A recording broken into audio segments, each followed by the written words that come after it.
Bab 1159, Zala. Situasi tragis tersebut langsung mengejutkan semua orang yang hadir. Sander Ye menoleh dan melihat sekeliling, dan akhirnya di sudut dia melihat gadis kecil itu.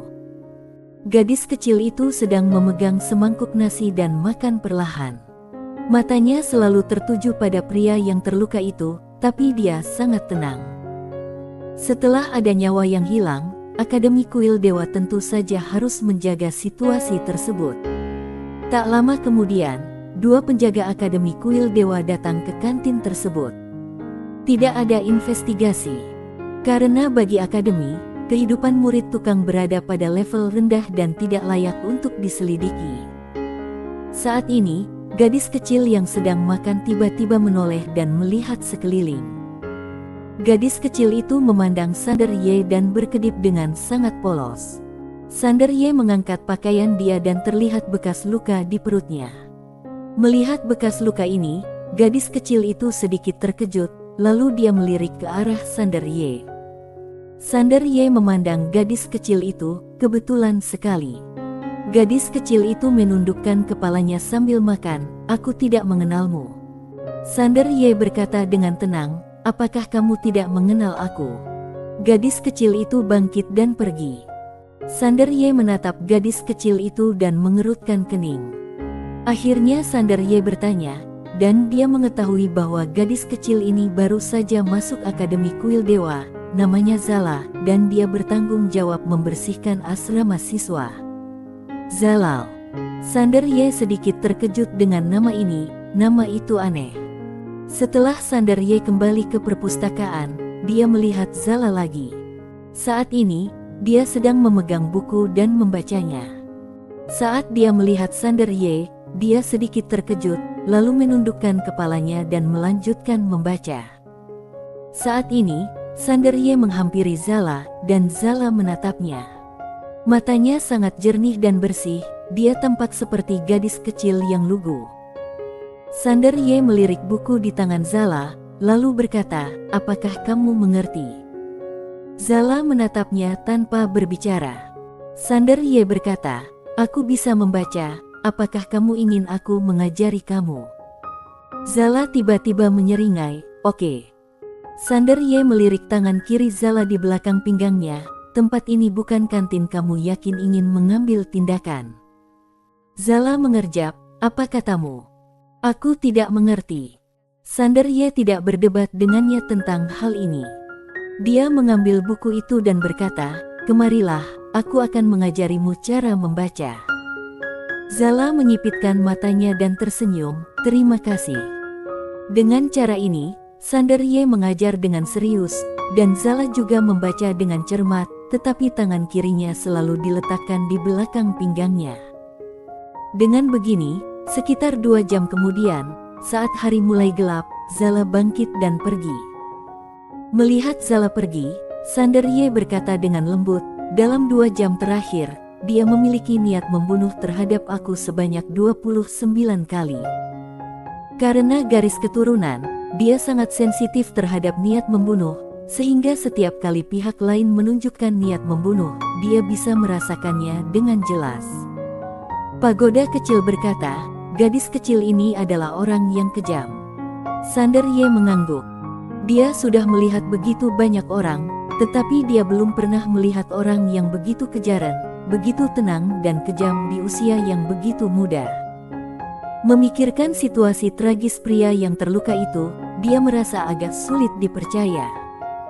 Pagoda kecil tiba-tiba berkata, "Apakah kamu tidak membencinya?"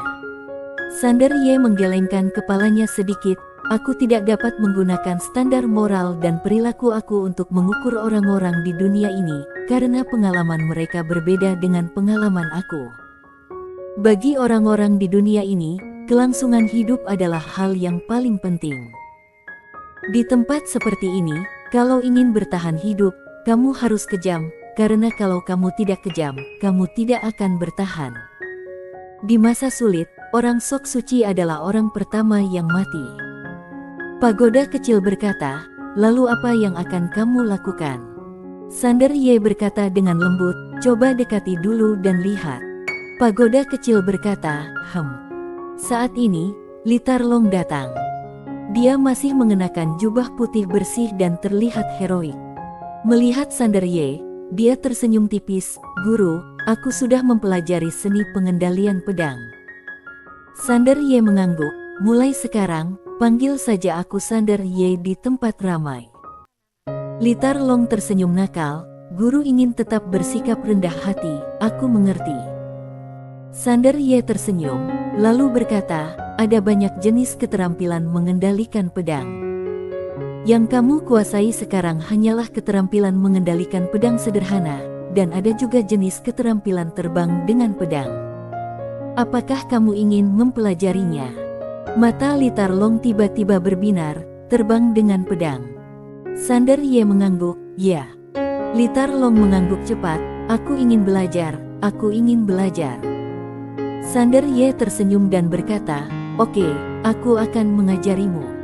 Keduanya datang ke hutan bambu di belakang perpustakaan. Sander Ye mengajari Litarlong seni terbang dengan pedang. Sander Ye juga cukup terkejut, dia menyadari bahwa dia meremehkan bakat Litarlong. Setelah mempelajari cara terbang dengan pedang, Litarlong tiba-tiba mengeluarkan buah spiritual dan menyerahkannya kepada Sander Ye. "Guru, ini untuk kamu makan." Sander Ye sedikit penasaran, "Apa ini?" Litarlong tersenyum dan berkata, "Ini namanya apel, apakah kamu pernah memakannya?" Ekspresi Sander Ye membeku, "Apel." Litarlong mengangguk, "Apel ini enak. Coba makan." Sander Ye bertanya 2 kali lagi sebelum dia tahu itu bukan apel yang sama. Dia sedikit malu. Dia hampir mengira gadis ini datang dari Bima Sakti. Sander Ye menggigitnya, dan rasanya memang cukup enak. Di alam semesta, Guansuan, secara alami rasanya sangat biasa, tapi di tempat seperti ini, tidak diragukan lagi itu adalah buah peri. Litarlong mengambil doa lagi dan menyerahkannya kepada Sander Ye, "Untuk kamu." Sander Ye tersenyum dan berkata, "Terima kasih." Setelah itu, dia menyimpannya. Litarlong tiba-tiba berkata, "Guru, bolehkah saya mengajukan sedikit pertanyaan?" Sander Ye mengangguk, "Kamu tanyakan, tapi aku tidak menjamin akan ada jawabannya." Litarlong berkedip, "Apakah kamu berpura-pura lemah?" Sander Ye. Litarlong melanjutkan, "Apakah kamu jenis pria kuat yang tiada taranya datang ke tempat kecil biasa, ingin menjalani kehidupan biasa, lalu pamer, menjadi keren dan mengejar gadis?" Sander Ye memandang Litarlong dengan heran, "Kenapa kamu mengetahui kata pamer? Apakah kata ini sudah begitu populer?" Litarlong menyeringai, "Pamer, kan? Aku melihat kata ini di buku berjudul Nafsu." Ketika dia mengatakan ini, wajahnya tiba-tiba memerah, lalu dia segera berhenti dan tidak berbicara. Sander Ye masih sedikit penasaran, "Bagaimana kamu tahu kata ini?" Biarpun dia sudah tahu bahwa tempat ini disebut benua terbengkalai, dia tidak tahu di alam semesta mana tempat ini berasal. Kata pamer itu, orang kalau bukan berasal dari Bima Sakti, maka mustahil untuk mengetahuinya. Mendengar Sander Ye terus bertanya, wajah Litarlong menjadi semakin merah, dan dia memerintahkan kepalanya, "Aku mendengarkan dari seorang penyair cabul." Sander Ye sedikit bingung, "Penyair cabul?" Litarlong tersipu dan berkata, "Guru, jangan tanya ini lagi, aku pergi, aku mau tidur." Setelah mengatakan itu, dia berdiri, terbang dengan pedangnya, dan menghilang tidak jauh. Sander Ye tampak bingung. Setelah beberapa saat, dia menggelengkan kepalanya dan tersenyum, lalu berdiri dan pergi. Keesokan harinya, Sander Ye datang ke kafetaria, dan kali ini dia masih tidak melihat Susi, yang membuatnya sedikit khawatir. Saat ini, Sander Ye melihat Zala yang sedang mengambil makanannya.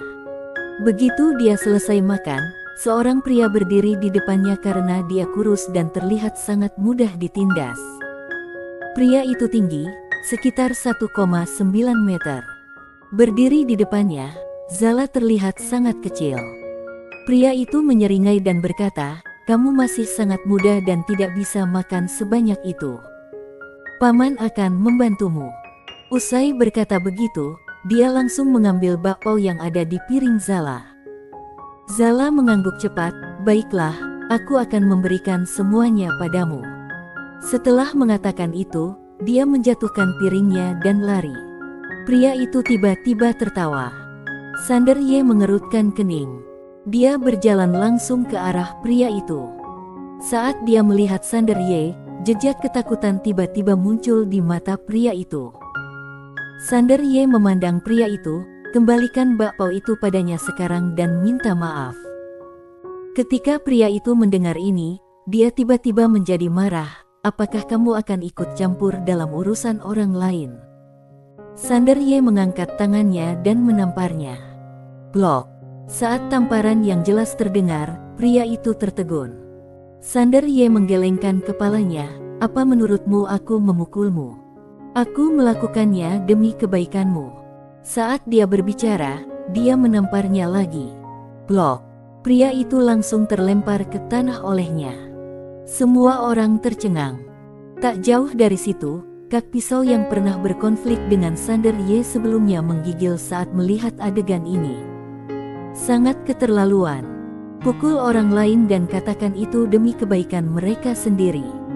Setelah ditampar beberapa saat, pria itu tidak tahan lagi dan berkata dengan cepat, "Aku minta maaf."